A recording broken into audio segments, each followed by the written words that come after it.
Gather round, one and all, and listen to tales of excitement and adventure. Tales of daring heroes, savage monsters, and bards who just couldn't keep it in their pants. Tales of friendship, nobility, drunken foolishness, and unforgettable fun. These are tales of role-playing games, fair listeners, and this is Rollin' Bones. My name is Ryan Howard, and I shall be your guide.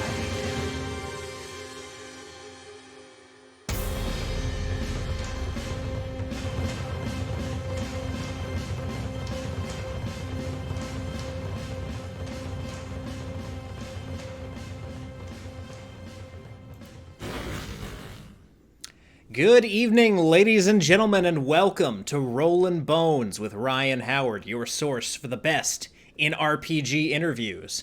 I am your host and king of the boneheads, Ryan Howard, and tonight we are joined by a very special guest, ladies and gentlemen, the man who by all accounts has created the definitive professional wrestling RPG, Worldwide Wrestling. Ladies and gentlemen, give a big, warm Rollin' Bones welcome to Mr. Nathan D. Paoletta.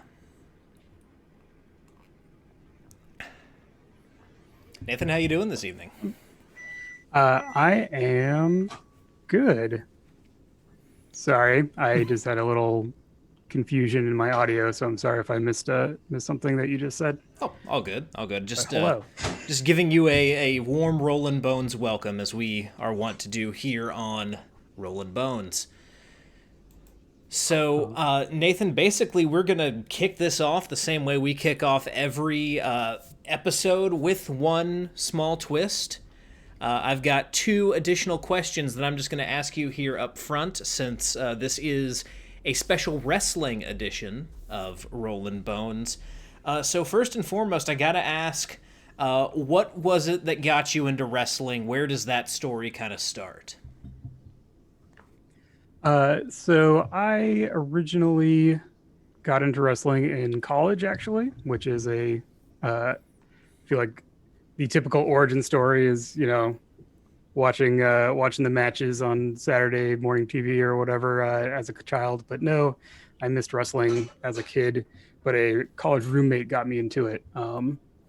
So I actually entered in with the kind of transition into the ruthless aggression era of WWE, which, depending on who you talk to, may be not the greatest time to get into wrestling, but whenever you start is kind of what impresses on you. So I have some positive associations with that stuff. But yeah, and then I got kind of out of it and then back into it much more heavily after I moved to Chicago, and started getting into more like indie wrestling and stuff. So Absolutely.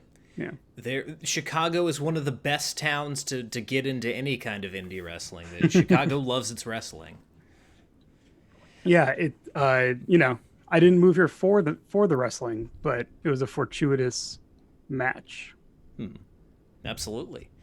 And believe it or not, we actually have a similar kind of background as it pertains to getting into wrestling. I also did not watch wrestling as a kid, and I got into it when I was in college. And it was just kind of osmosis of, I'm into comic books, I'm into role playing. The people whose interests intersect with mine are also into this wrestling thing. So right around 2016, after what by all accounts was one of the worst WrestleManias in modern history, I started watching. And so yeah, it's very very similar for me. I very quickly found a burning passion for wrestling that led me to even try to get into the squared circle myself, which did not go well. And of course, we have to ask, just getting kind of background here, and knowing a little bit about the era where you came in, that might lend some hints as to the answer to this question. But who would you say your favorite wrestlers of all time are? I mean, that's I feel like that's a question that's both easy, and then if you want to, use it as a launching off point for like, how do you even define good wrestlers. What is your favorite thing about wrestling, and who embodies that thing, right? Yeah. So we Do could you go want me to down give that you rabbit hole. some criteria for this Uh, answer? no, I mean, it's my favorite. Well, my favorite wrestler, looking to my heart, is actually he is still still with us, still training, but sadly retired. Shibata. Um, I'm blanking on his first name now. Anyway, New Japan Mhm. uh, wrestler named Shibata, who sadly retired himself a couple years ago with some egregious headbutts in a big title match. Oh yeah. Oh yeah. But yeah, no, he's definitely uh, once once I discovered him, he Mm. became my favorite. Uh, to keep things, I don't know, maybe a little more open for conversation. I mean, I've always loved as a problematic fave. I've always loved Macho Man. Um, I think there's the thing about wrestling. So let me tell you the thing about wrestling. The thing about wrestling is like it's as the deeper you get into it, the more there is to explore and find and enjoy, and also the like the central kind of duality of like real troublesome personal behavior Mm. also becomes more and more prevalent. So as a as a character, Macho Man is certainly my favorite wrestling character. I can say that for sure. Um, and yeah, I mean, again, I could go on, but we can start there.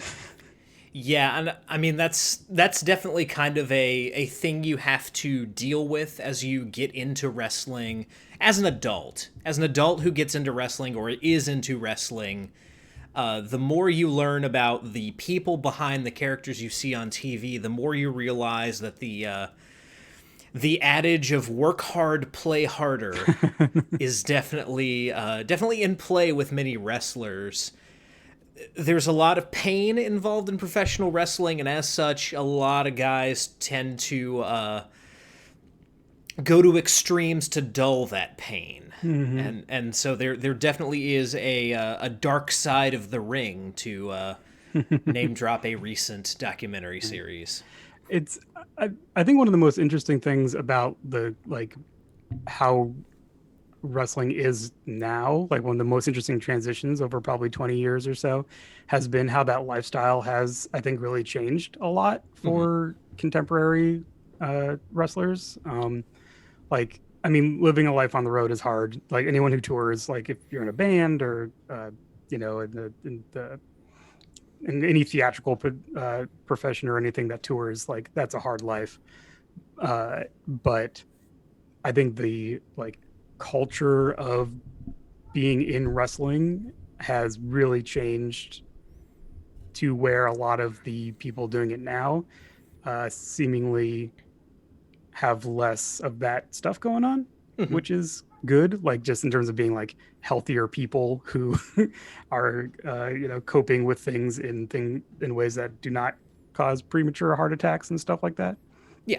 Oh yeah, And definitely. that's been a change for the better, I think, for Hmm. sure. And I do think there's a couple different kind of factors there. Now, to kind of speak to what you said, one of the funniest things I've ever heard, I think it was Brian Kendrick giving Hmm. this interview, because he has kind of one foot in the old school and one foot in the new Hmm. school, and it was either him or someone else talking about the differences between WWE backstage in 2005 and in 2017. Hmm. He was like, everyone's just playing video games now. Right. They're all just back there just playing video games. Hmm. It's like doing CrossFit and playing video Hmm. games.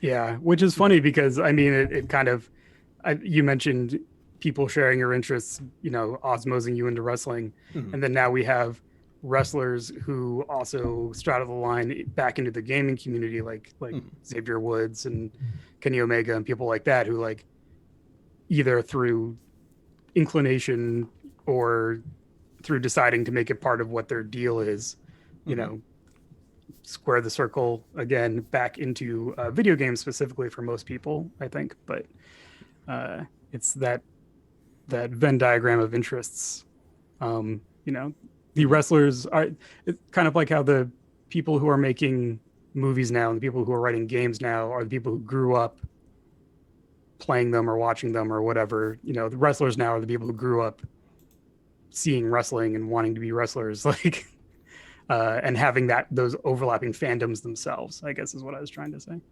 Yeah, definitely. And there's even now a bunch of wrestlers kind of looping back into the pen and paper gaming thing, like people like Ember Moon and Brandon Cutler. By the way, Brandon Cutler, you're welcome on the show anytime. I've been trying to make that happen since like day one. Yeah, got the cross promotional gimmick right there. Absolutely. So, looping back into kind of the RPG conversation, we of course have to ask the question here: how did you get into RPGs? So that one's a more childhood reaching back answer. I actually got into D&D specifically through seeing the red box at Toys R Us and asking my mom to buy it for me. Um, so I started my gaming career, such as it is, kind of hanging out with. This was in kind of like elementary school ish times. So hanging out with a friend on the playground with like the little list of stuff you could buy for your adventurers and buying stuff and then running around and pretending to, stab werewolves with the wolf's bane that because it was on the list, so we bought it, right? That kind of stuff. Just because I always loved fantasy stuff. I was into, The Hobbit and Lord of the Rings and that kind of stuff. So that just kind of naturally led into this thing called Dungeons and Dragons. It had dragons in it. Why wouldn't I want to see it? Yeah. And yeah, it just stuck with me. And kind of as I got older and kind of understood the game part more and, played with friends from school and stuff like that, I definitely turned into the person who was always the dungeon master, or later the storyteller once I found Vampire the Masquerade and the White Wolf stuff. And just was always really into it and started having ideas for games and started looking into how does one make one of these games anyway, and that led me to the world of, and this was as the internet was becoming the internet, and so that led me into the world of self-publishing, and I started making my own games, and here we are now. Absolutely. So, of all the games that you've kind of played over your years of gaming, what would you say is your favorite game that you've played? Oh boy. I'm trying to think if my answer has changed because I'm like, what have I played in the last couple of years? I mean, for me, once I started getting into the self-publishing world and the indie self-published stuff, that's really where my heart ended up. I'd say one of my absolute favorite games of all time is a game called Inspectors by Jared Sorensen, which is at the time it was like, wow, it's a game where you play a franchise of spooky investigators. So it combines the kind of premise of kind of like a Scooby-Doo through Ghostbusters kind of scale of stuff, with the idea that you are essentially a franchise owner in a kind of reality TV oriented business, and you are you're kind of performing for your bosses as you go out and solve spooky crimes. So it was really ahead of its time, I think, in terms of kind of a meta layer of the game, and also it's just like a super tight, mechanically extremely efficient, perfect little gym of a game that can be played over and over, and it's always fun. So Absolutely. Gotcha. Now, going back to those early days of Dungeons and Dragons, or even maybe not that far back, because early characters often kind of fall by the wayside as far as memory goes. Who was your first character or your first memorable character?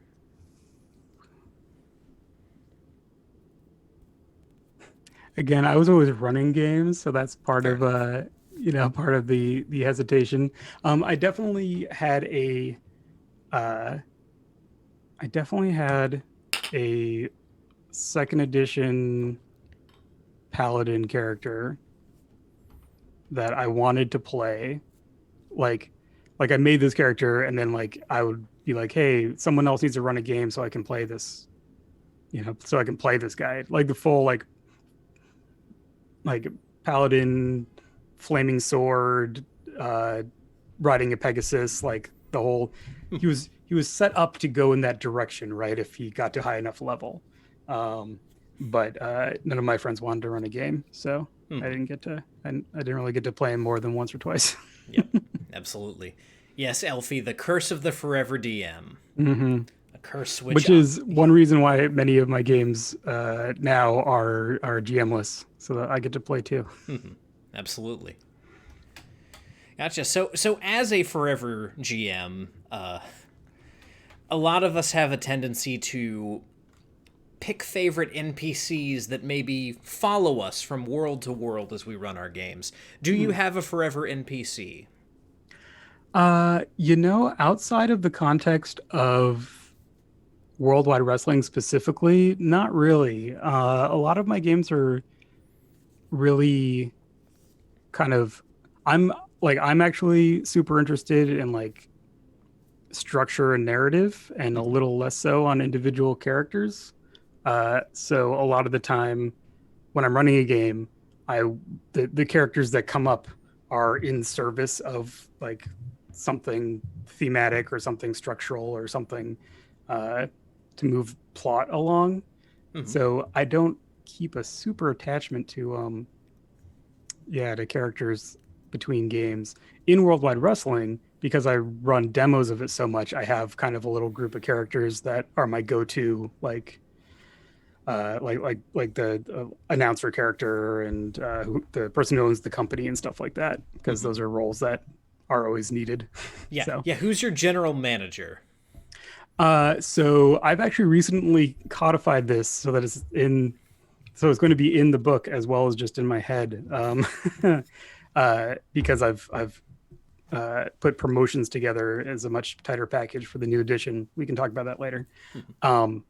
But the when I run Worldwide Wrestling and we set it in the promotion of the same name, Worldwide Wrestling, uh, the on-screen general manager is C. Colton Craig, who is a very Hollywood type kind of like leading man, kind of charismatic guy. But he is in fact an actor that's hired by the company to play the general manager and is not a worker.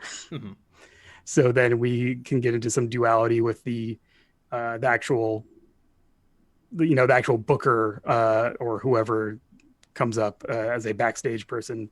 So like the actual owner is a woman named Tina Terzi, who used to be used to serve as a backstage interviewer, like running around people with the mic, right? Who went by Tina Tahini, but recently has been like, you know what? I need to just focus on the business side. I don't need to be on camera anymore. So she has her own little backstory too. Gotcha. But yeah, Gotcha. that's Kind what of I'll a throw in when we need an authority figure to get things rolling. kind of a Dixie Carter type character. Little bit, yeah, a little bit. She started out as just the name Tina Tahini, and then over time I was like, this is a name that is is kind of fun, but also after a little while I'm like, I don't know if that's actually great. Like I don't love that name, but I like that I like the idea of someone who's like that used to be my character, but that's not me. So Gotcha. yeah. So you've alluded to it a little bit in your discussion of how you like to design your games, but when it comes to running your games, and then even when you get the chance to step on the other side of the screen and play, how would you describe your play style in both instances? Um, I so my playstyle uh as a yeah as a player when I have an individual character, I often like to be I like to be in kind of a support role a lot of the time actually, and I think this is kind of an overlap with always running games where I'm kind of like, I'm happy to help other people get the thing that they want for their character. Mhm. I often well, so I'll have, maybe I'll like the last time I played D&D, for example, like, I'll play the cleric, like that's no problem. I'm happy to be that person.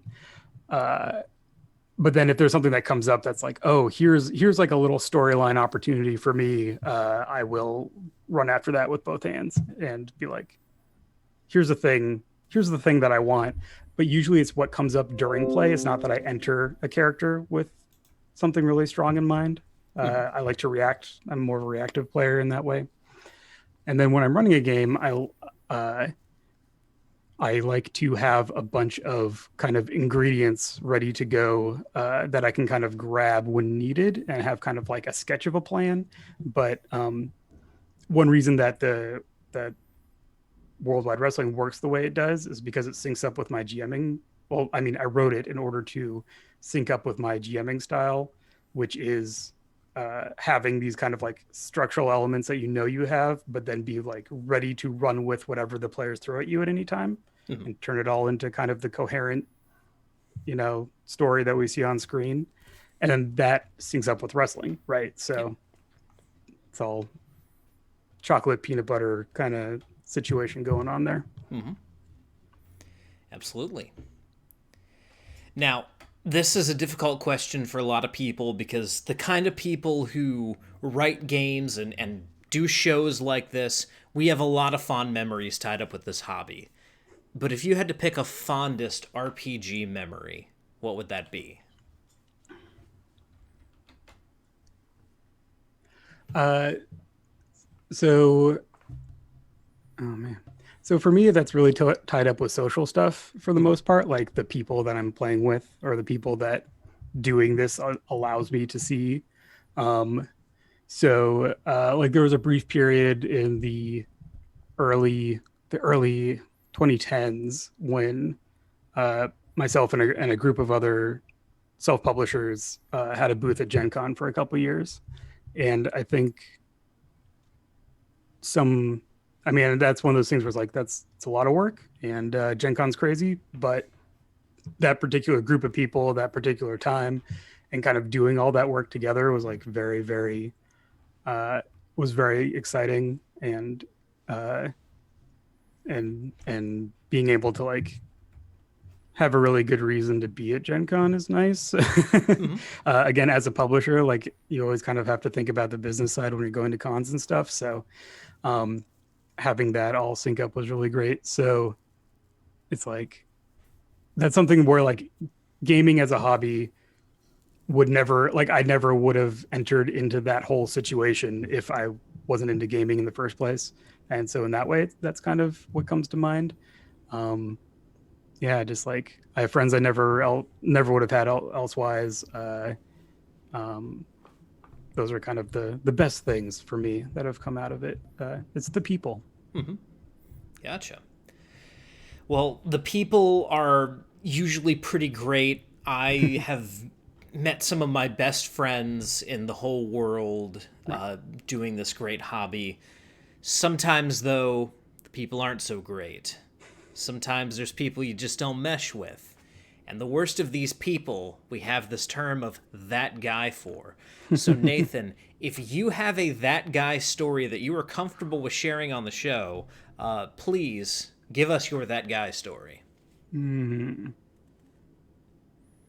So I have I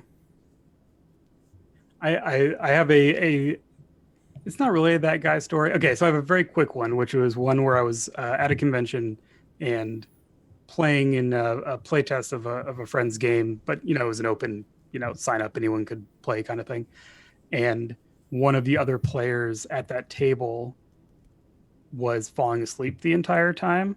And it was a turn-based game where it's kind of like everyone kind of did a thing, and then the next person did their thing, and the next person did their thing. And so by the time we get around to this player, they were asleep. Mm-hmm. And then after the second or third time, and so here's a pro tip. So after like the second or third time this happened, my friend who's running the game was like, so it seems like you're very tired, and it will not disrupt the rest of this game if you want to go take a nap. Like, that is absolutely fine. Your health is more important than you being here right now. And the guy took that as an invitation to go take that sorely needed nap. And so that was both a like, I can't imagine being the guy who goes through the game and then just keeps falling asleep. But also, that was a very teachable moment of like, you can gracefully give people an exit for certain things, and it doesn't have to bring the entire game to a screeching halt, especially in a con setting where you don't know what the deal is, right? Mm-hmm. So, but in terms of most kind of like uncomfortable individual moments, like, are they asleep? Yeah. Past that, I mean, yeah, I think I'm pretty fortunate in not having anything outside outside the standard kind of like, oh, we weren't really on the same creative page, but like that just happens when you run lots of demos and stuff like that. Nothing really egregious. My friend has a story about a guy who ate an entire can of uncooked beans at the table while playing a game at a convention. And that is not my story. So I wouldn't say that, so that is all that summary is all I really can say, but that's what I think of when I think of that guy's story. What on earth? Oh my Yep. God. Yeah. Now, I say that, but I can totally see, when we finally get to do Savage Expeditions Deadwood, if someone wants to get super into Deadlands and crack open the can of beans with their Bowie knife in the middle of one of my Deadlands sessions, I guess go for it, but yeah, that's weird. At least that's thematic a little bit. This was like in like a fourth edition game with like 8 players or something, like something very not conducive to a good time. Yeah, absolutely. I have never had a legit table flip, even though people do go for like as part of playing. There's lots of opportunities for table flipping or suplexing people through tables, grabbing a chair, that kind of stuff. But so far, no one has actually come to physical blows playing one of my games that I know of. Gotcha. That I know of. Absolutely. Now, this is the last of these introductory questions. The answer to this question can be as philosophical or as sophomoric as you want it to be. But Nathan, if you could put anything on a t-shirt, what would it be? I mean, so you asked me that question. I have a running joke with my friends where I'm out of the shirt game because I've done a couple bootleg t-shirts over not the last couple of years even, but a couple of years ago. My favorite of those in terms of concept, but I think the execution could have been a little better, and that's on me, was a shirt celebrating the Purple Haze. Kevin Sullivan's The Purple Haze.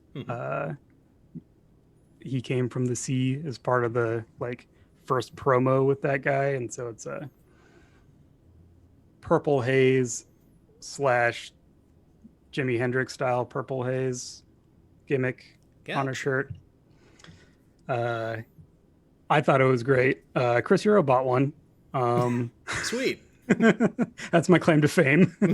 Thanks, Chris. I've done a couple wrestling themed bootlegs, but I'm out of the shirt game. So when you say, what would you put on the shirt? I say, nothing. I'm out of the shirt game. I do have a shirt. I need to do the shirt design for the Kickstarter that funded for Worldwide Wrestling. There is a shirt associated with that. So that's my retirement match of shirts. Gotcha. Well, at least Chris Hero didn't look at your shirt and go, "Oh no." No, he's Chris Hero's always been. I guess for anyone who doesn't know, he's a well-known indie wrestler. Back to WWE, back to indie wrestling, back to gone in and out of their system a couple times.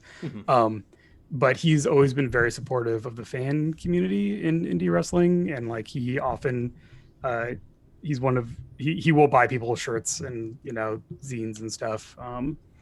So yeah, I don't know him like personally or anything, obviously, but cool dude, great wrestler. Thanks for buying the shirts. Yeah, and anyone who's kind of familiar with recent WWE or NXT things, you guys will know him as Cassius Ohno. Yeah. But Chris Hero is his indie name, and he has a very good reputation that extends even beyond his work in NXT. So, we've talked about this a little bit already, but to quote John Hambone McGuire, paraphrasing a Reese's commercial, wrestling and role-playing seem to be two great tastes that should taste great together. However, historically, a lot of attempts to combine the two have led to some serious abject failures. I will not reach over and grab my copy of WWE Know Your Role again. We did a whole episode on that, me and Hambone. But what is it that you have tried and, from everything that I've heard from several different people, succeeded in capturing with Worldwide Wrestling? I'm glad you asked. Because obviously I think I did a good job, or else I wouldn't ask people to give me money for this game. The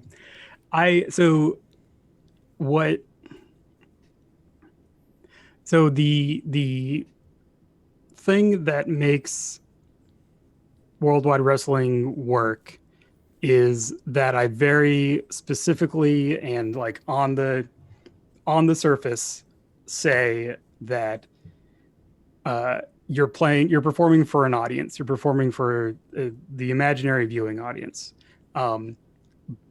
When you are role playing any game, you are also performing. You're just performing for your friends, right? Like you're grouped together. You're all playing your roles. You're all performing for each other in whatever that means for you. And you're also working together to make things fun, right? When you have someone in the group that's that guy, that's disrupting the fun, right? That's someone who isn't supporting you in your goals for the game. Even if the game is one where you're contentious and your characters are at odds, the players are still working together to have a good time playing the game, right? And so that maps to wrestling like one-to-one. Wrestling is an art form that is reliant on people working together to entertain an audience and make it look like they're in conflict. Their characters are in conflict, but the performers are not. Outside of when things go wrong or something like that, which is its own spin on things. So the fun of wrestling I think so. A lot of the joy of wrestling for watching real world wrestling is watching the cool moves, right? Seeing these incredible athletic feats and these like wild things that these guys and girls can do on in the ring. But mechanizing those with, roll a D20 to suplex doesn't translate that fun, at least for me. And I think that is where Know Your Role, kind of that level of replication of watching wrestling isn't really what the game does. What my game, at least about, is capturing the ongoing, never-ending storyness of wrestling, and saying that the wrestling is there. We're there for the wrestling. That's the activity that we are there for. But playing out a wrestling match is still telling a story with your friends. So what the dice are there to do is to tell you how well the story you tell translates to the audience, not whether your, suplex is really good or whether you actually manage to pin them or not. Pinning them or not is a function of the storyline. So that decision is made at the higher level of creative, the GM role, saying your character is winning this one because I think that'll be most fun for our story. Mm-hmm. And then the characters have, you have moves, you have rules that are pertaining to your characters that allow you to rebook things on the fly in certain circumstances. And so those are the swerves that then creative has to integrate back into the story, because the whole goal is for that imaginary viewing audience not to realize that that wasn't the plan. Mm-hmm. You want to make it look like that was the plan. So the kayfabe of it, right? That shared suspension of disbelief. That's what the game kind of says. Here's what you're doing, and is all kind of structured around that. So, yeah, I don't know if that actually answered your question. I just got to talk about the game for a little bit. Yeah, it definitely does, because one thing that I found, and this is across any kind of portrayal of wrestling outside of wrestling itself. Mostly you see it in video games, and then also in the few attempts at RPGs. You have to commit in that presentation of wrestling. You have to commit to a view of, in this presentation, is wrestling a shoot? Is it real? Right. Mm-hmm. Or is it what we know it is in the real world? And where a lot of wrestling games have fallen is, in order to make this kind of work the way that we think role-playing games ought to work, we need to pretend that the world of wrestling is real. Mm-hmm. But what it seems like you've done is basically give a simulation of what wrestling actually is, which I find fascinating. Yeah, and to be clear, this is all from the perspective of a fan who has watched a lot of wrestling and thinks about stuff too much. This is not from the perspective of being like, in the business in any way, because I'm not. But yeah, it's like video games are much better at replicating wrestling physically, right? Playing, I don't know, 2K. I mean, I guess it'd be 2K20 now or whatever, any of the wrestling. Fire Pro's better. Right. Or Fire Pro. Well, but then even so, like Fire Pro, has the whole like kind of manager simulation part of it, right? Mm-hmm. And I think you can really see the divide between people who are but there is a divide in people who like the wrestling games because you get to go and do your creative wrestler and give them every cool move and then go in and then make them do all the cool moves. Yeah. And then the people who are like, I want the sim part. I want to do the storyline. I want the manager mode. And so bringing it back into tabletop, the dice are not going to simulate a suplex very well, but we can definitely talk about manager mode, right? We can talk about storylines, we can talk about angles, we can talk about production decisions, what happens off camera, what happens on camera. All that stuff is that's the bread and butter. That's what makes wrestling and not like, I don't know, not a combat sport. Right. Yeah. Yeah. And another kind of aspect that I feel like is kind of a stroke of brilliance on your part here is if you decide to basically turn a wrestling RPG into a combat simulator, at that point you have to decide how granular you get. Right. To where you're making a D20 roll for every lockup and duck the clothesline and everything like that. And then you get stupid situations where a headlock is a finish because you didn't roll to escape the grapple or whatever. Yeah, and there's definitely been attempts to do the wrestling sim game. I'm not sure. Excuse me. The one I'm thinking of is one that I don't think was ever published. So which is a little unfair. But like, uh, you uh, just like you can make a, I mean, you can make a role playing game about anything, right? Um, but yeah, if you want to do the granular, how do these moves flow into each other? How do you measure what an effective headlock is versus an effective counter? How do you do those like chains of things that counter each other? What reverses what? All that stuff. Mhm. Um, you can certainly model that as a set of rules and have that be a fun game. That's just not a game that I want to play over and over and over. Mhm. Right. Yeah. Yeah. Now, one aspect of wrestling that's very important to capture is the differences in the kinds of people who are on each roster. On every Mm-hmm. wrestling roster, you've got your big badass brawler. You've got your kind of power superstar. You've got your technician, your high flyer, managers. How does Worldwide Wrestling capture the differences in performance style in its gameplay?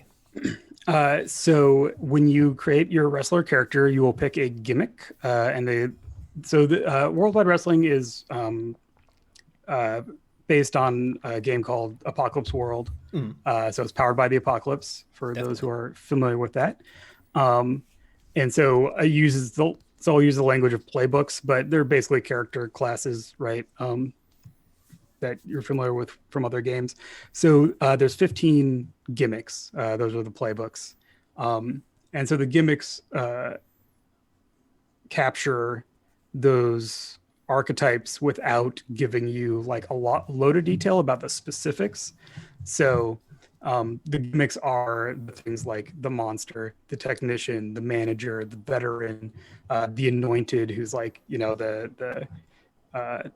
the golden boy who's Mhm. been like you're the Rocky Maivia, right? Yeah. Early days.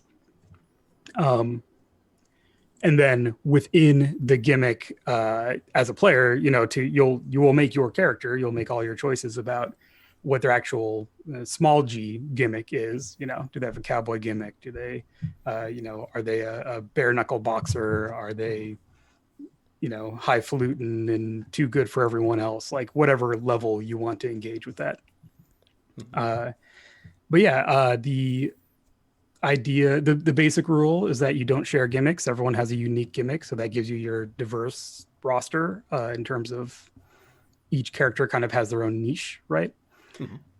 And then as you play, if you play for a longer term play, a season or more of play, the experience track leads you to having an option to change your gimmick over time. So you can transition that same character from gimmick to gimmick over time. Mhm. So you can go from being that anointed to being, um, uh, uh, to being a monster, to being a veteran over time as you want to evolve the character. Mhm. Gotcha.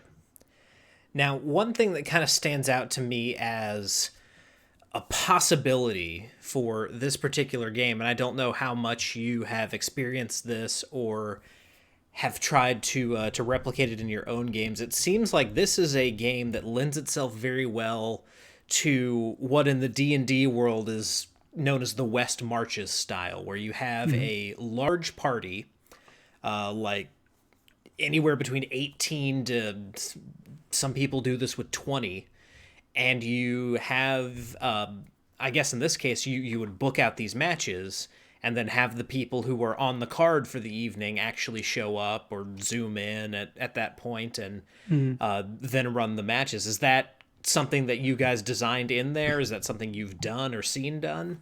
I have been told of it. Personally, I've run games for I think 9 players at a time is the largest game I've run, as a one discrete session. Um, and I definitely have had some people email me with questions or just stories or whatever. There's someone who, before pandemic related closures, played at a bar and had he said that there was basically the total roster was like 13 or 14 people, and then they played every 2 weeks at the same bar, and so anyone who showed up was booked that night, and so any given night would be from 4 to like 8 or 9 of these people. Mhm. But they had like 13 or 14 characters on that roster that were all part of the same continuous game. um, I mean, there's no like logistical, or rather the only reasons you couldn't do it with more are logistical. Like if you do have that one, the one creative who's spinning all those plates, I imagine it's similar for a West Marches game where it's like Mhm.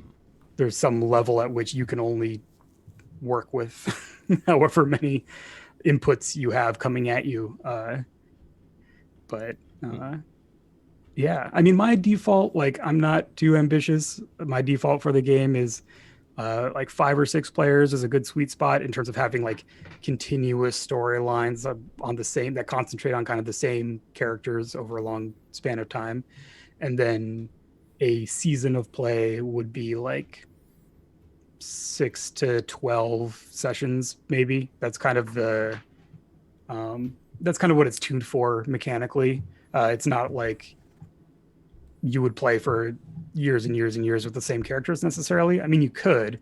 Mechanically, you kind of would like hit all of the things that characters can do after 2 or 3 gimmick transitions. So, Gotcha.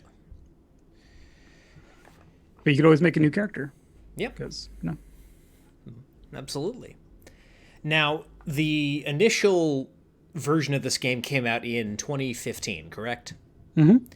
And just let's see, the campaign for second edition was earlier this year, correct? Mhm. Gotcha. So that campaign has obviously wrapped up. It looks like it was a good success. So at this point, you're looking at like a early 2021 public launch for the game once all backers are fulfilled at that point. Yeah, that's the timeline. Am I mean, things are on track right now. Knock on wood, anything can happen, as we know, of this year. But the manuscript is wrapped up. It's in editing now, which is great. I'm kind of getting some of the last pieces of art done. I'm getting some of the backer stuff done because there were levels where people are pitching like finishing moves, like custom finishing moves to be illustrated, and then also promotions that are going to be in the book as examples or as pick up and play settings. So there's still some content to finish, but design wise, it's pretty much done. There's always something that will come up through the editing process. That's just kind of been my experience where there's, a playtest document that you have today may not match exactly the book, right? There's still time, but in terms of the big changes, they're all done and all the new content's pretty much done. So that is a long way of saying yes, early 2021. That's the goal. So what does the second edition add to the first edition to kind of expand everyone's ability to role play in the world of wrestling? So it does 2 things. One is that it's consolidating all of the material that had come out for the game. So there was the original book in 2015, and there was a expansion book called International Incident that came out in 2017, and that was kind of that was putting a focused look at lucha libre, Japanese wrestling, British style grappling, and kind of the kind of contemporary indie scene as a distinct style, and kind of looking at all of that as like, here's more material, here's a deeper dive into stuff. And that brought in a couple optional rules and stuff like that. So there were also some PDF supplements that have come out over the years. So the second edition is taking a look at all of that material, bringing it all together, taking out stuff that's redundant, fixing up stuff that had like rough edges because it came out, years apart, that kind of thing. So there's that element. And then the addition stuff is mostly building on some kind of seeds that have been in some of that stuff, and then adding some new ideas that just kind of come together over time. So I think the biggest differences for someone coming from the first edition are going to be that the excuse my barking dog there for a second. All good.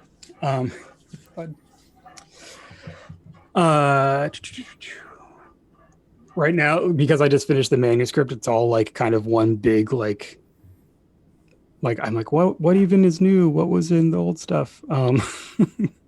It's all kind of together in my head. Excuse you. There's a dog outside. He has to defend the house. Absolutely. So specifically, the gimmick list. So there were 10 core gimmicks in the original game, and then over time those kind of expanded.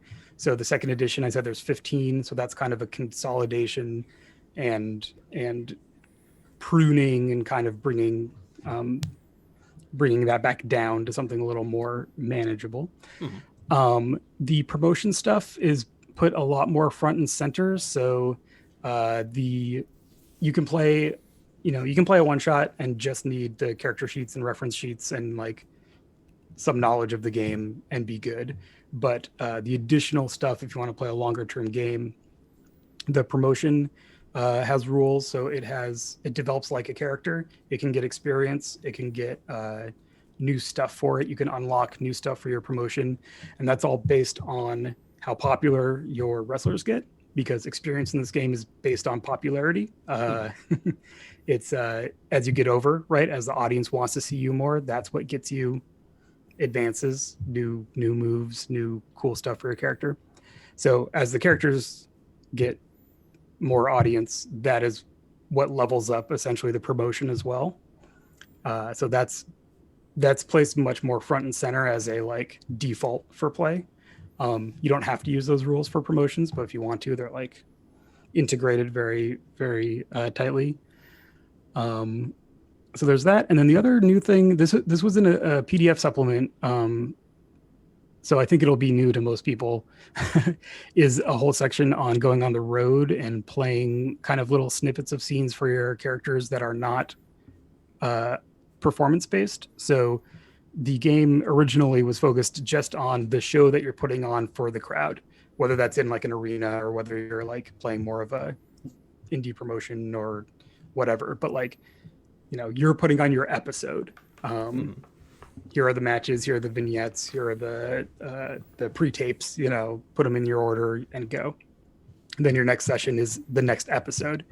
And so the road is a bunch of stuff for doing things in between episodes when you're on the road, like going to a fan convention and doing signings, or going home and seeing your family, or getting stuck in a small town with the person you hate who happens to be your travel buddy.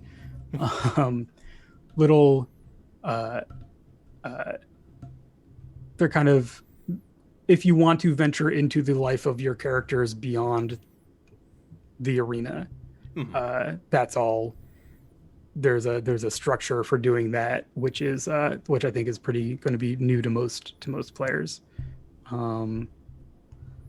So that's the real like new stuff.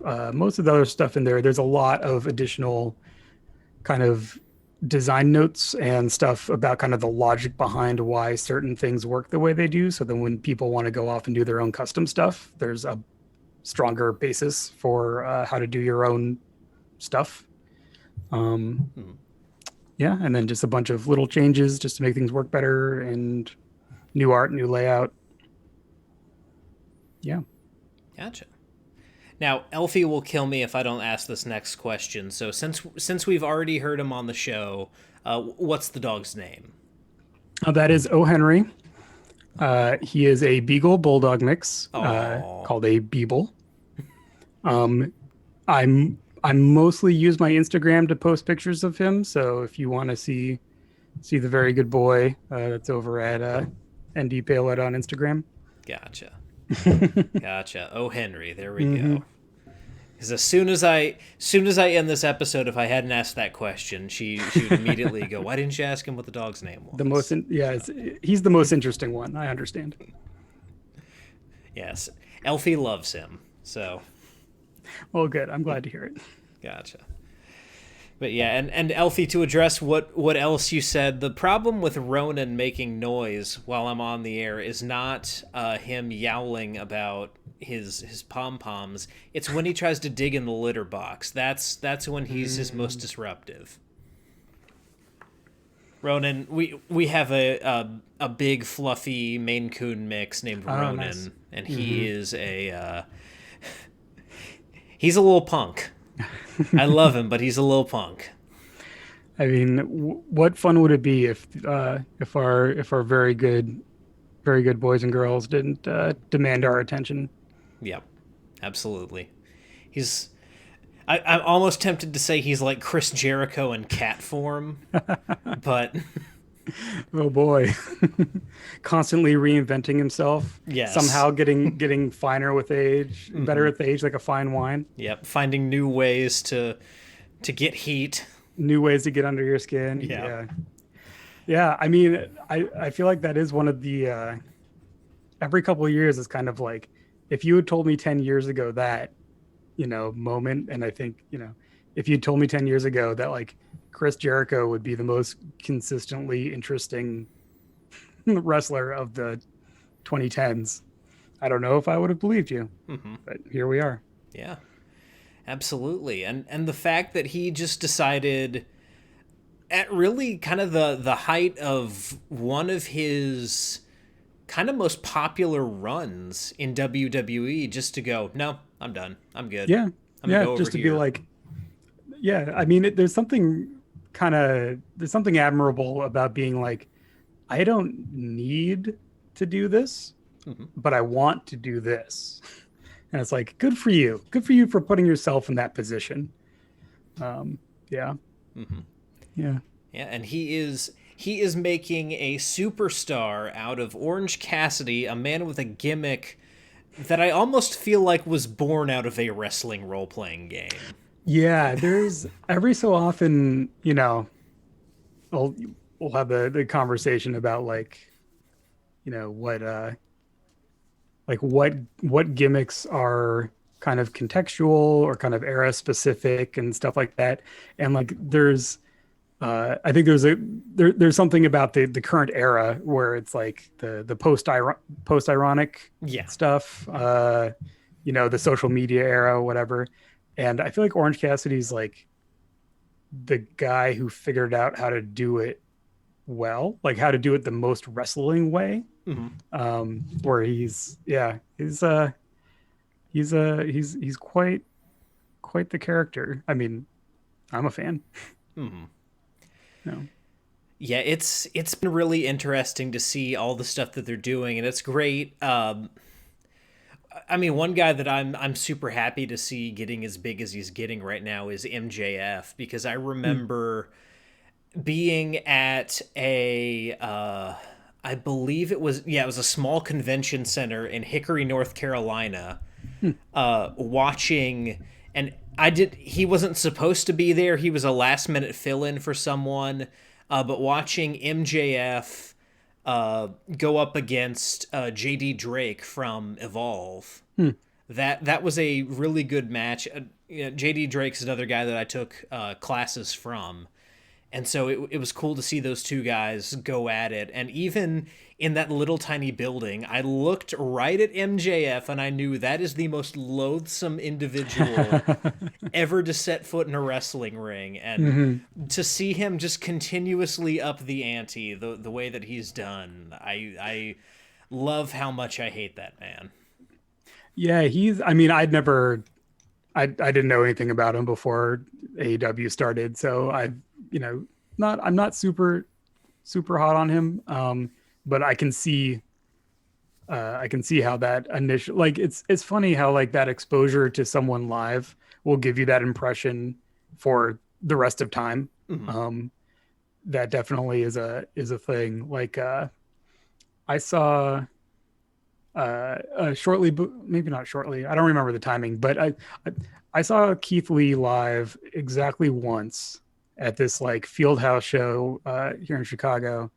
I think it was I think it was actually an Evolve show. Now that I think about it, but he had like I'd heard about him a little bit, never seen him before.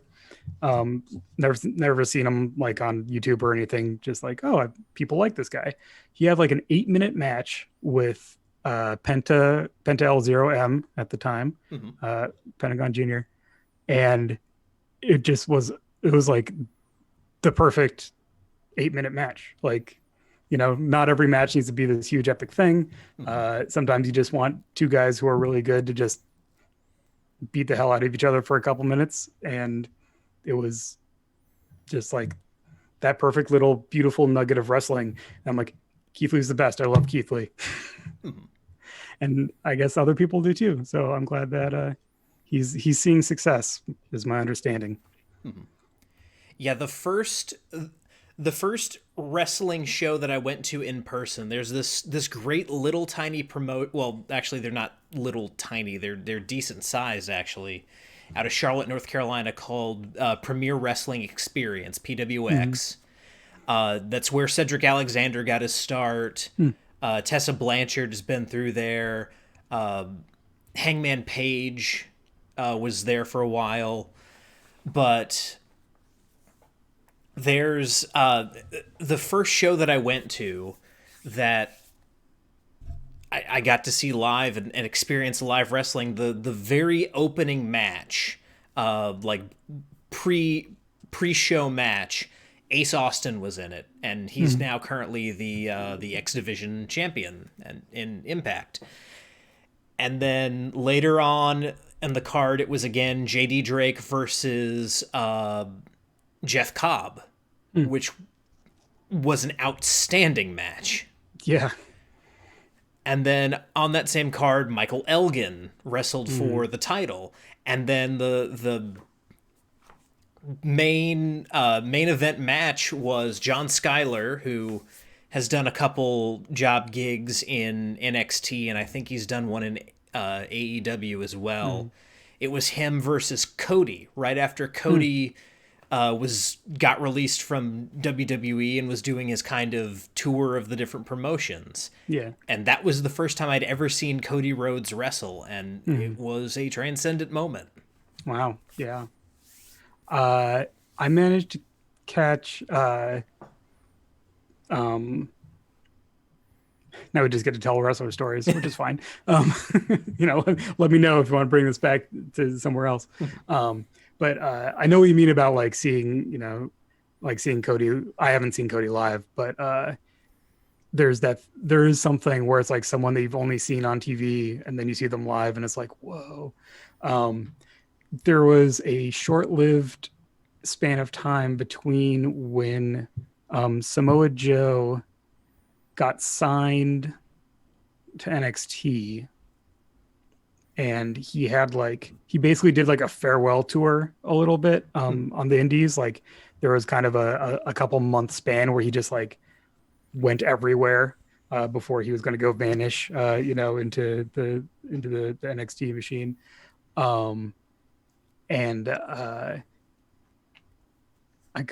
He came through Chicago a couple times, and so I saw him twice in two different companies, and it was just like, I mean, there's something about going to see live shows and see indie wrestling where there's like, it's cool to see who your local people are and see who's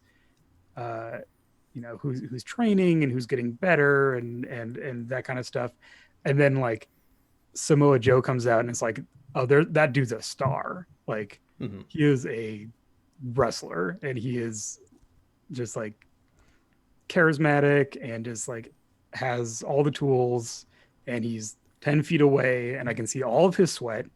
and this is so good. And he was also, it's not like the matches weren't super great, because he was also kind of in I'm going to NXT. I'm not going to do anything super crazy, or, I'm not going to break myself before I get there.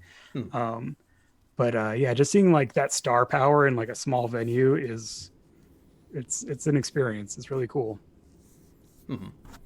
Yeah, and I mean, again, another one of those moments, and this was not 10 feet away from me. This, because it spilled out of the ring, and it was a Falls Count Anywhere match, and so they brawled all over this little tiny venue in Charlotte. Zack Sabre Jr. and Timothy Thatcher going at it on an Evolve show. Right next to me. I had to move out of the way because they were coming at me. And then the first time someone went through a table, and I was right next to the table that they went through, and I saw that live. That was definitely a moment too.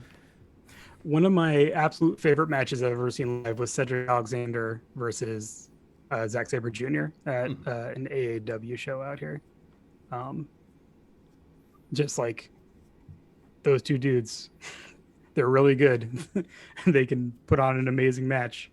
I'd never seen Cedric Alexander before. I'd seen ZSJ a couple times because he came through here a lot at that time. But yeah, wrestling, it can be good. Oh yeah, definitely.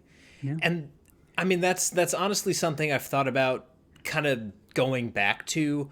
I don't know that, with time commitments being what they are, I could go back to regularly watching as much wrestling as I used to watch. Because I would watch Raw, SmackDown, NXT 205 Live, and NXT UK. And then occasionally try to catch Impact. So, yeah, hours of and wrestling. Now you have AEW also. Yeah, now there's AEW. I can't do all of that, but going back to seeing live wrestling, that's definitely something that I want to think about doing again, because honestly, when it's good, there's really nothing like kind of that experience live, because the best moment in professional wrestling is when you can see it happen in front of you, where kind of they're at their most exposed. Maybe you're not at the hard cam angle, so maybe you're behind where the hard cam is, and so you can only see people's backs when they're giving promos. But when they make you believe it, even in an unideal situation, that is when wrestling is at its best. Yeah, there's something I say. I picked this up somewhere. I don't remember where anymore because I say it too much now. But like wrestling, the best wrestlers are, or the best wrestling at least, is when your expectations for what's about to happen are either completely fulfilled or completely subverted. Like you are absolutely sure that you're going to see whatever, and then it happens and it's pitch perfect. That's the greatest moment in wrestling.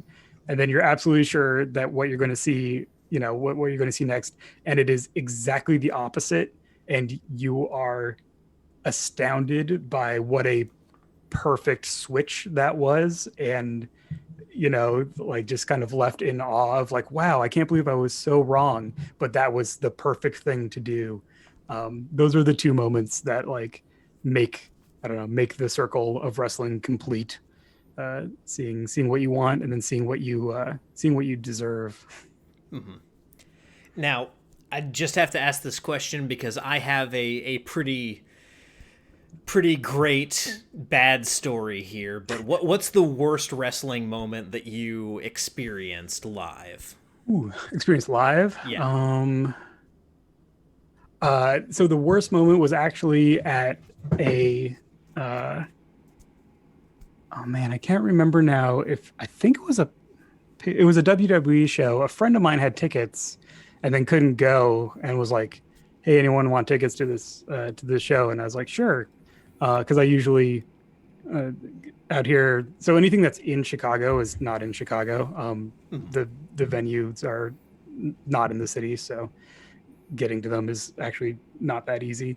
And even at the time, I wasn't watching a lot of WWE, but I was watching NXT. It doesn't matter. I think it was a pay-per-view. It was one of them that has a interchangeable name, like it was a Payback or a Backlash or something like that. Anyway, so my friend had tickets, couldn't go. I took them, and me and another friend went. And it was when it was right after uh, uh, Enzo Amore and Big Cass had come up from NXT because they Mm-hmm. were on the main roster for a minute. Yep. Uh, there was a pay-per-view where they were in a tag match with the Vaudevillains, if I remember I know right. what you're talking about. And When it's Enzo got where concussed. when Enzo like hit that bottom rope on the way out and just flopped.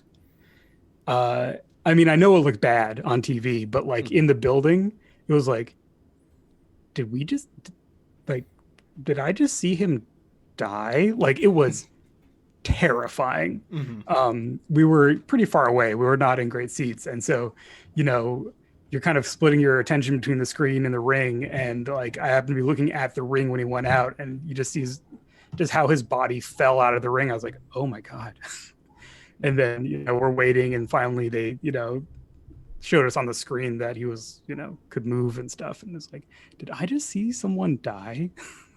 That was the scariest moment I've ever had watching a live wrestling show. Mm-hmm. um so there's that. uh yeah, mostly at other stuff at like indie shows. Uh it's mostly that stuff where someone like hits something and I'm like, oh my god, what did, like, are they okay? Which sometimes is part of the story and sometimes it's not. Um, uh, uh, uh, I forget what his NXT name is now, but Dijakovic. Um, Yeah. he before he went to NXT, he was in some match. I think this was at AAW. So he's a huge dude, right? Like he's Yeah. extremely tall, and his thing, at least at the time, was just doing high flying stuff when he really shouldn't because he's just too tall. Yeah. And uh, he did like a moonsault or something out of the ring, and the back of his head bounced off the ring. Like there was like a gate, like barrier, um, between the front row of the crowd and the ring. Uh, and it was just one of those, portable fence things. And he did this, like, yeah, he did like a backflip, or I don't remember exactly what he did. He did a flip of some kind where he landed on his feet, but he's so freaking tall that he was bending over way backwards from the momentum, and he just wanged his head on the back, like the back of his head on that fence. Mm-hmm. And it's like, and then he got up and seemed to be fine. And I was like, okay, either that is the greatest, worked head injury I've ever seen, or he just is made of meat. Like, I don't know how someone does that. I was scared. I was surprised he wasn't bleeding. It seemed very painful. Mm-hmm. So those are my two stories. They're mostly just about injuries. So as far as injuries go, I saw a girl break her arm one time, which that was a very sobering moment at my second ever live wrestling show. Mm-hmm. But I was also in the arena. This was the go home show to Great Balls of Fire in 2018, Monday Night Raw, the go home Raw. And I was in the arena for the Alexa Bliss Bailey This Is Your Life segment, which I heard none of. I had no idea what was going on because the entire arena, the entire Bon Secours Wellness Center in Greenville, South Carolina, was chanting either boring or delete at different points because of how abysmal this segment was. Oh boy. It was a ripoff of This Yeah, Is Your Life, The Rock, that no one asked for. It was in the middle of like the mean girlest feud ever, a complete waste of those two talents. And it was, again, I heard nothing because everyone in the entire place, including me at certain points, were doing the delete chant and saying boring, and Yeah. it was not Oof, good. that sucks. Yeah, it's like there's being bored is one thing. Like being bored at a wrestling show isn't great, but it happens sometimes. Uh, and then there's the like, this is actively this is actively wasting everyone's time. Yeah. Like it's wasting the wrestler's time. It's wasting our time. Is this a deliberate insult? I'm not sure. Yeah, that sucks. Yeah. Now, last of these kind of wrestling questions before we bring it home ourselves here. Sometimes there are hilarious things that aren't captured over the television mics or aren't purposefully captured over the television mics that are really just for the benefit of the people in the arena. Do you have any of those stories? Oh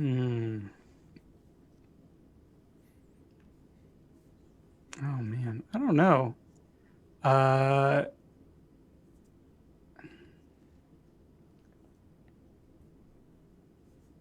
so not anything that comes to mind necessarily. That's that was like part of a match or anything like that. Um, I will say that one of my favorite things that I've ever seen in a wrestling ring was uh, a couple friends of mine and I went to see a lucha libre show.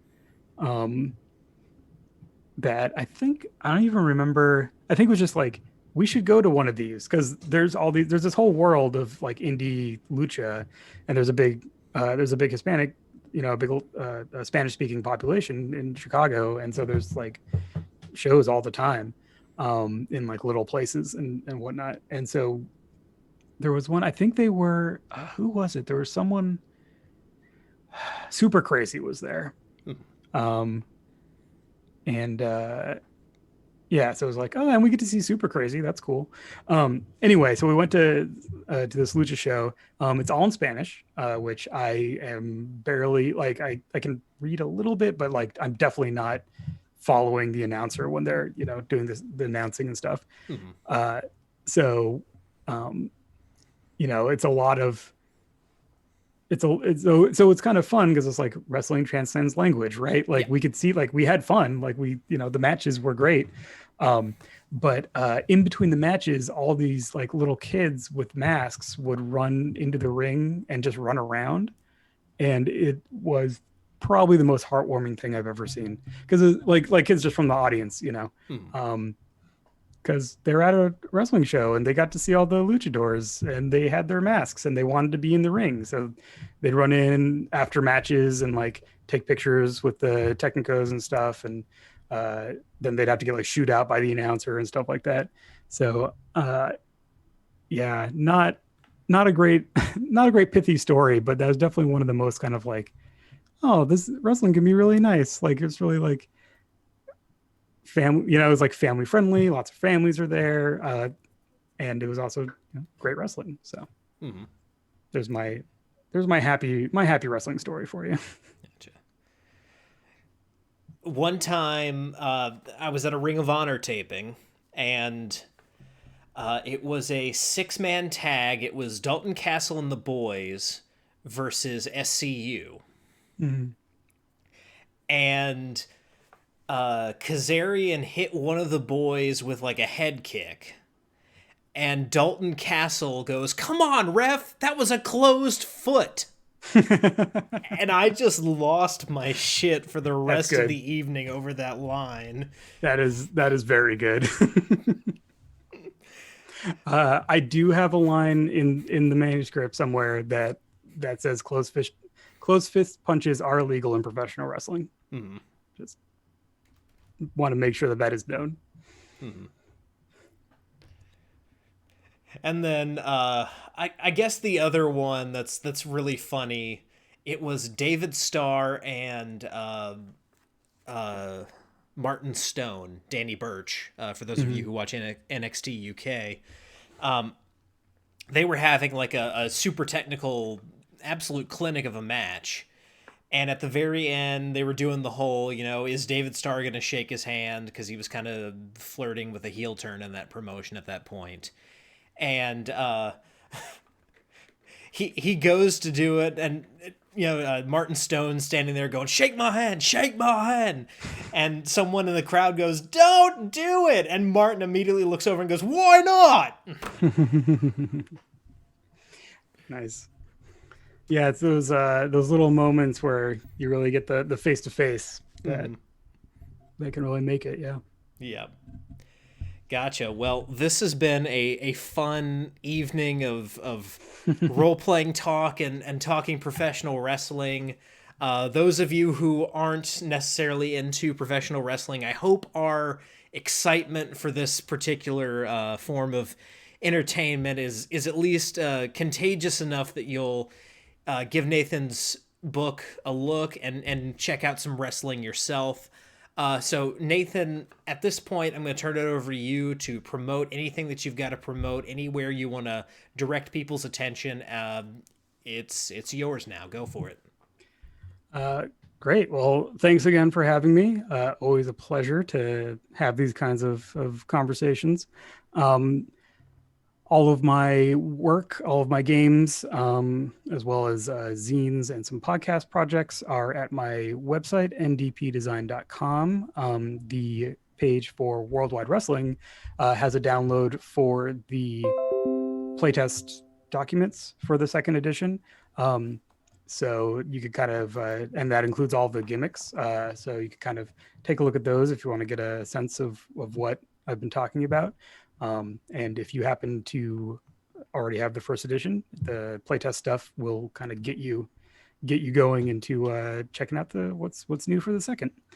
Let's see. Other than that, I'm currently through. Originally, it was through August, but it's probably going to be through Labor Day. I actually am running a sale on some of my other games. I have to clear some space as I will have some incoming product, sooner rather than later. So my Edgar Allan Poe Jacksonian America monster hunting game, Imp of the Perverse, is on sale, as is a game that I published that I did not write, called Trouble for Hire by Kevin Allen Jr., which is a road movie adventure game of kind of combining, your Smokey and the Bandits with your Fasts and the Furiouses, if the kind of interaction is revs your engine, if you will. Those are both beautiful full color hardcover books. They're on sale for $20 right now, which is pretty significant discount, as I do need to clear some space and they are heavy. So that's running through Labor Day.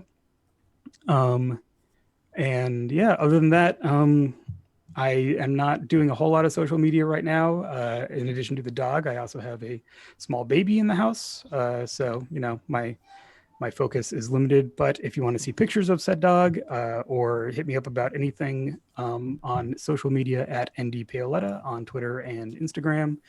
And if you are interested, speaking of the 70s, if you are interested in the 70s television detective show, The Rockford Files, starring the immortal James Garner, another game designer and friend of mine, Epidiah Ravachol, and I do a podcast about that television show called 200 a Day, and it is available wherever podcasts are sold. So if you want to hear two nerds talk about a TV show, I know, a podcast format no one has invented, you can check that out. We talk about the narrative and story stuff a lot because we're both narrative designers and it's a really well written show.